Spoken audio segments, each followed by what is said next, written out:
Pedagogy in mathematics में हम लोग को एक असाइनमेंट मिला था जिसमें हम लोग को करना था ब्लूप्रिंट मेकिंग करना था किसी भी गिवन क्वेश्चन पेपर का। तो आइए हम लोग देखते हैं कि ब्लूप्रिंट कैसे बनता है और उसके पीछे का क्या उसका मेथोडोलॉजीज है, ब्लूप्रिंट कैसे बनाते हैं।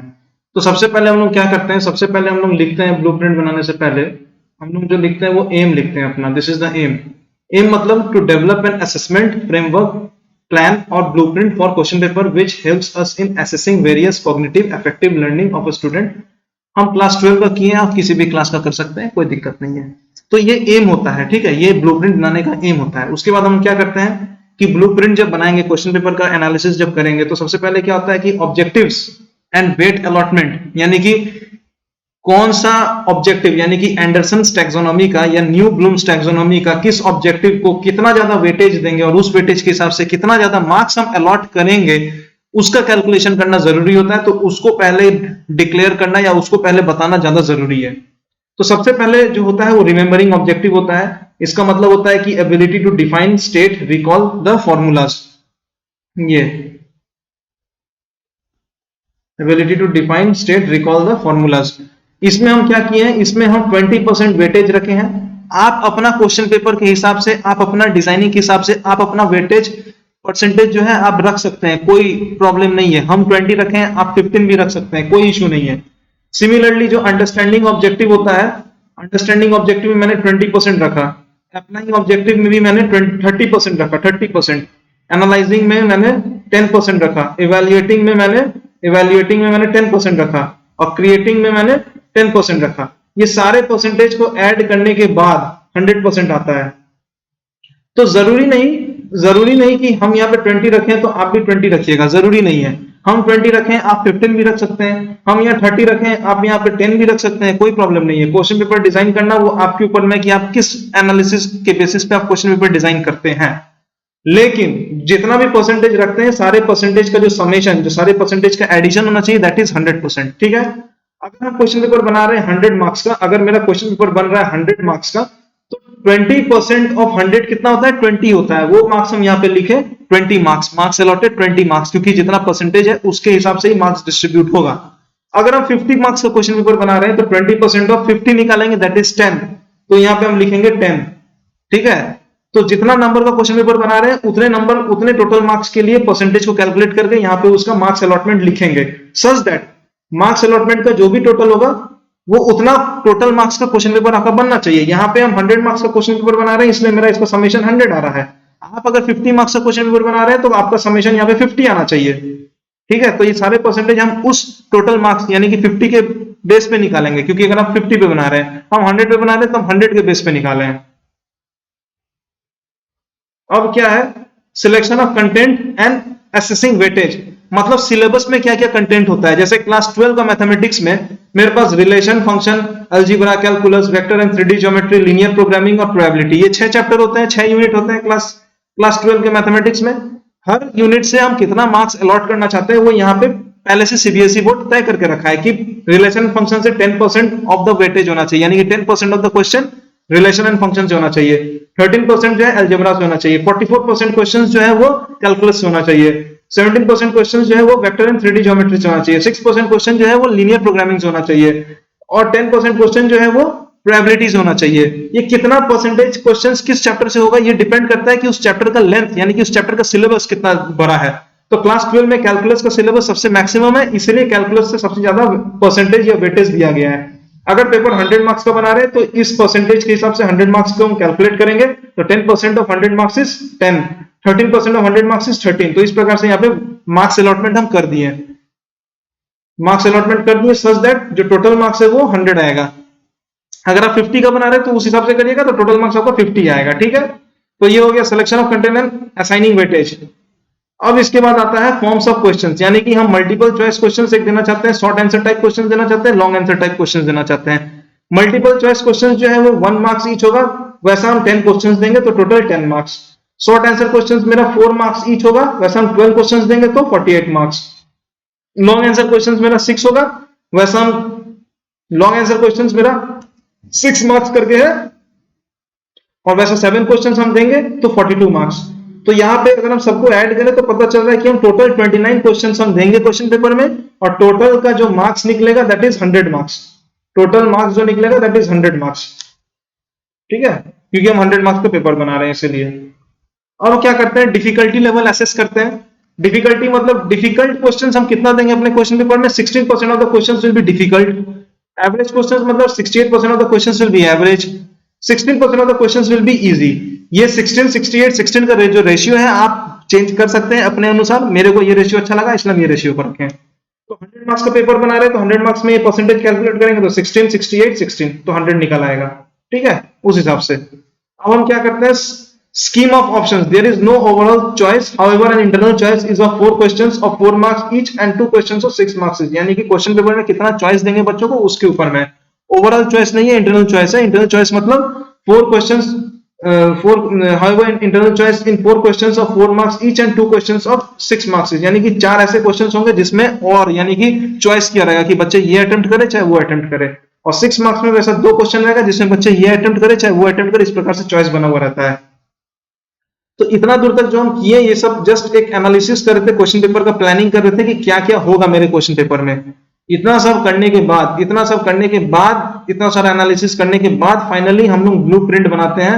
ब्लूप्रिंट जो बनाते हैं उसमें हम क्या रखें, उसमें देखिए क्या लिखा हुआ है, the number outside the bracket, यानी कि जहां पे भी ब्रैकेट में 52 लिखा हुआ है या 82 लिखा हुआ है, the number outside the bracket indicates the total marks and inside indicates the number of questions. यानी कि 52 जो लिखा हुआ है, ये 2 जो ब्रैकेट के अंदर में मतलब 2 क्वेश्चंस होगा, और जो 5 बाहर में लिखा हुआ है मतलब उन 2 क्वेश्चंस को मिला करके 5 मार्क्स होगा। यानी कि हर क्वेश्चन 2.5 का है, 2.5 मार्क्स ईच, तभी ना दोनों क्वेश्चंस को मिला के 5 मार्क्स बन रहा है।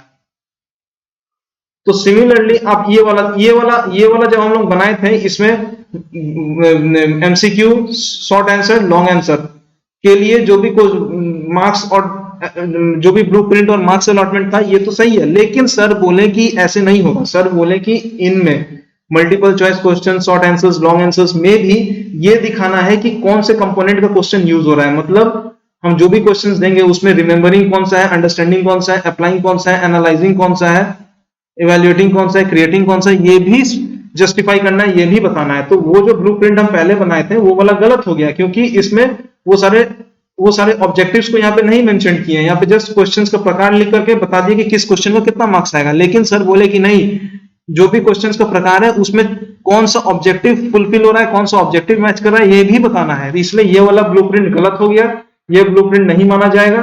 नया ब्लूप्रिंट हम लोग बनाए थे, कैसे बनाए, ये है नया ब्लूप्रिंट। इसमें हम क्या किए, जो ऑब्जेक्टिव्स है, remembering, understanding, applying, analysing, evaluating, creating, सब लिख दिए। रिमेंबरिंग से वेरी शॉर्ट आंसर यानी कि एमसीक्यू टाइप कितना आएगा वो लिख दिए। रिमेंबरिंग ऑब्जेक्टिव से शॉर्ट मतलब वेरी शॉर्ट आंसर टाइप कितना आएगा वो लिख दिए। शॉर्ट आंसर टाइप कितना आएगा वो लिख दिए। तो इसमें यही कह रहे हैं कि रिमेंबरिंग ऑब्जेक्टिव से वेरी शॉर्ट आंसर टाइप कितना आएगा, शॉर्ट आंसर टाइप कितना आएगा और लॉन्ग आंसर टाइप कितना आएगा वो यहाँ पे डिस्कस किया गया है। तो इसी प्रकार से हर ऑब्जेक्टिव में very short answer type, short answer type और लॉन्ग आंसर टाइप कितना आएगा वो यहाँ पे डिस्कस किया गया है। हर ऑब्जेक्टिव से कितना आएगा ऐसे डिस्कस किया गया है। ये जो ब्रैकेट में लिखा हुआ है इसका मतलब ये है कि जो वेरी शॉर्ट आंसर टाइप होता है वो 1 मार्क्स ईच है, शॉर्ट आंसर टाइप जो है वो 4 मार्क्स ईच है और लॉन्ग आंसर जो है वो 6 मार्क्स ईच है। तो इस प्रकार से हर ऑब्जेक्टिव का very short answer and long answer कितने आएंगे ऐसे कॉलम पर डिवाइड करके लिख दिए। अब remembering the very short answer, relation function से कितना है, अलजेब्रा से कितना है, कैलकुलस से कितना है, वेक्टर से कितना है, लीनियर प्रोग्रामिंग प्रोबेबिलिटी से कितना है। इस प्रकार से अलग से चैप्टर वाइज डिवीजन यहाँ पे हम दिखा रहे हैं, चैप्टर वाइज डिवीजन। ये जो था ये ऑब्जेक्टिव वाइज डिवीजन था, ये क्वेश्चन वाइज डिवीजन है और यहां से ये चैप्टर वाइज डिवीजन है, यानी कि हर चैप्टर से कितना वो सब आ रहा है। तो ये जो हम अरेंजमेंट किए हैं, दिस इज माय ब्लूप्रिंट। हम यहाँ पे ये बोलना चाह रहे हैं कि एक क्वेश्चन मेरा आएगा जो शॉर्ट आंसर का होगा, जो रिमेंबरिंग ऑब्जेक्टिव को फुलफिल करेगा और रिलेशन एंड फंक्शन यूनिट से होगा। तो ये एक क्वेश्चन जो आएगा ये 4 मार्क्स का है। यहां पे हम ये कहना चाहते हैं कि ये एक क्वेश्चन आएगा जो 4 मार्क्स का है, वो रिमेंबरिंग ऑब्जेक्टिव को फुलफिल कर रहा है और वो कैलकुलस से है। यहाँ पे हम कहना चाहते हैं कि यहाँ पे एक क्वेश्चन आएगा जो लॉन्ग आंसर टाइप होगा और वो रिमेंबरिंग ऑब्जेक्टिव को फुलफिल कर रहा है और वो vector and 3D geometry unit से है। सिमिलरली अगर आप इसको देखें, ये ये क्या है मेरा, ये एक शॉर्ट आंसर टाइप क्वेश्चन है, जो एक क्वेश्चन आएगा 4 मार्क्स का और वो वेक्टर इन 3D ज्योमेट्री से है और वो एनालाइजिंग का ऑब्जेक्टिव्स को फुलफिल करेगा। तो इस प्रकार से जो सारा हम डिस्ट्रीब्यूशन किए हैं, this is my blueprint. Blueprint मेरा ये यूनिक है, आपका ब्लूप्रिंट अलग हो सकता है, दूसरे का ब्लूप्रिंट अलग हो सकता है, ये डिपेंड करता है कि कौन एग्जामिनर किस प्रकार से क्वेश्चन पेपर डिजाइन कर रहा है। सबका डिजाइन अलग अलग होता है, तो सबका ब्लूप्रिंट भी अलग अलग होगा। तो इस प्रकार से इसको बनाते हैं। अब इसमें जो मेन जो हम लोग को देखना वो ये है कि यदि हम इसको बना रहे हैं तो इसको यहां से ऐसे पूरा ऐड करेंगे तो कितना आ रहा है, 4 1 5 1 6 प्लस 4 10। ये जो ब्रैकेट के बाहर में वो टोटल मार्क्स होता है, तो ब्रैकेट के बाहर वाले चीज को ऐड करेंगे तो 10 क्वेश्चन आ रहे हैं, और ब्रैकेट के अंदर में बता रहा है कि कितने क्वेश्चन होंगे, तो ब्रैकेट के अंदर में 1 + 1 + 1 + 1 दैट इज 4। यानी कि रिलेशन एंड फंक्शन से हम 4 क्वेश्चन पूछेंगे और चारों क्वेश्चन का जो टोटल मार्क्स होगा वो 10 होगा। तो इस प्रकार से सारे यूनिट वाइज का हम एडिशन करके नीचे लिखेंगे, अलजेब्रा का, कैलकुलस का, वेक्टर 3D ज्योमेट्री का, लीनियर प्रोग्रामिंग, प्रोबेबिलिटी का, सारा काम कॉलम वाइज कैलकुलेशन करके नीचे लिखेंगे। ये जो टोटल स्कोर आ रहा है, ये जो टोटल स्कोर आ रहा है, this total score should match with your, ये जो टोटल स्कोर जो आ रहा है यूनिट वाइज, जो टोटल स्कोर हम यहाँ पे कैलकुलेट कर रहे हैं, ये unit wise relation and function का इतना आया, अलजेब्रा का इतना आया, ये जो हम यूनिट वाइज टोटल स्कोर जो हम कैलकुलेट कर रहे हैं, this total score should match with what is you have decided in the previous.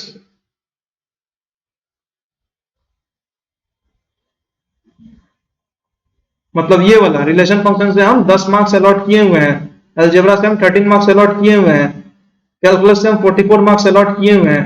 तो ये जो मार्क्स हम यहाँ पे अलॉट किए हैं, यहाँ पे भी एडिशन करने के बाद वो सेम फिगर आना चाहिए, यहाँ पे 10 13 44 17 6 10, ये सेम फिगर आना चाहिए। ये हो गया आपका कॉलम वाइज एडिशन करने के बाद। अगर हम रो वाइज एडिशन करें, रो वाइज यानी कि हॉरिजॉन्टल एडिशन करें, तो हॉरिजॉन्टल एडिशन करने से दिख रहा है कि ये वाला पूरा रो, ये जो पूरा रो है, एक मिनट हम इसका कलर चेंज कर देते हैं। हॉरिजॉन्टल एडिशन करने से दिख रहा है कि ये जो पूरा रो है ये एम्प्टी है, ब्लैंक है, तो इसका 0 0 यानी कि 0 क्वेश्चन विद 0 मार्क्स। ये वाला जो रो है, यहाँ पे एक क्वेश्चन 4 मार्क्स का है, एक क्वेश्चन 4 मार्क्स का, यानी कि 2 क्वेश्चन 8 मार्क्स का है। तो ये वाला रो को ऐड करके हम लिखे 2 क्वेश्चंस टोटल 8 मार्क्स। ये वाला जो थर्ड रो है, यहाँ पे 6 क्वेश्चन 1 मार्क्स, 6 क्वेश्चन 1 मार्क्स, और कुछ नहीं, इसको ऐड किया तो पता चला 2 क्वेश्चंस ऑफ टोटल 12 मार्क्स। तो इस प्रकार से हर रो वाइज को हम ऐड करेंगे, total number of questions and total marks को हम यहाँ पे लिखेंगे, और सारे को लिखने के बाद यहाँ पे हम ऐसे रख दिए। अब ये जो 3 है, ये 3 रो जो है वो किसका है, रिमेंबरिंग ऑब्जेक्टिव को फुलफिल कर रहा है। तो ये 3 को अगर हम इस तीनों को दोबारा हम ऐड करते हैं, यानी कि 0 + 8 + 12 अगर हम करते हैं तो कितना आता है, 20 आता है। ये जो 20 आ रहा है, ये रिमेंबरिंग ऑब्जेक्टिव से हम टोटल 20 मार्क्स का हम क्वेश्चन दिए हैं अपने क्वेश्चन पेपर में। सिमिलरली अंडरस्टैंडिंग का ये 20 मार्क्स यहाँ पे आ रहा है, उस प्रकार से कैलकुलेट कर रहे हैं। अप्लाइंग का भी ये 30 मार्क्स आ रहा है, एनालाइजिंग का भी ये यहाँ पे 10 मार्क्स आ रहा है, एवेल्युएटिंग का भी ये यहाँ पे 10 मार्क्स आ रहा है, और क्रिएटिंग का भी यहाँ पे 10 मार्क्स आ रहा है हॉरिजॉन्टली कैलकुलेट करके। ये जो फिगर मेरा यहाँ पे आ रहा है 10 20 20 30 10 10 10, ये जो फिगर आ रहा है, this figure should match with the previous, जो आप यहाँ पे डिसाइड किए हुए थे ऑलरेडी। ये वाला रिमेंबरिंग में 20 मार्क्स दिया गया है, अंडरस्टैंडिंग में 20 मार्क्स दिया गया है, अप्लाइंग में 30 मार्क्स दिया गया है, एनालाइजिंग में 10, इवैल्यूएटिंग में 10 और क्रिएटिंग में 10। जो यहाँ पे पहले से हम लोग मार्क्स डिसाइड करके रखे थे, जो प्लानिंग किए थे, वो सेम प्लानिंग इधर भी आना चाहिए, जो हम लोग अभी किए, ये सेम चीज इधर आना चाहिए, 20 20 30 10 10 10। अगर ये दोनों चीज यानी कि आपका column wise addition of the particular unit and the row wise addition of the particular objective of the Anderson या Bloom's taxonomy satisfy होता है with what you have decided in the previous, then it is said that the blueprint is a perfect blueprint। मेरा यहाँ पे ये red में जो दिखाया है, यहाँ पे कुछ एरर है। ये एरर इसलिए आ रहा है क्योंकि इंटरनल चॉइस होते हैं क्वेश्चन पेपर में, इसलिए यहाँ पे कुछ एक्स्ट्रा आ जा रहे हैं, जिसका एडिशन करने के बाद वैल्यूज चेंज हो रहा है, वो देखने का विषय है। लेकिन बेसिक फॉर्मेट, बेसिक कंसेप्ट यही है, जैसे मैंने अभी बताया, ये ऐसे ही बनता है। आई होप ये समझ में आया। Thank you.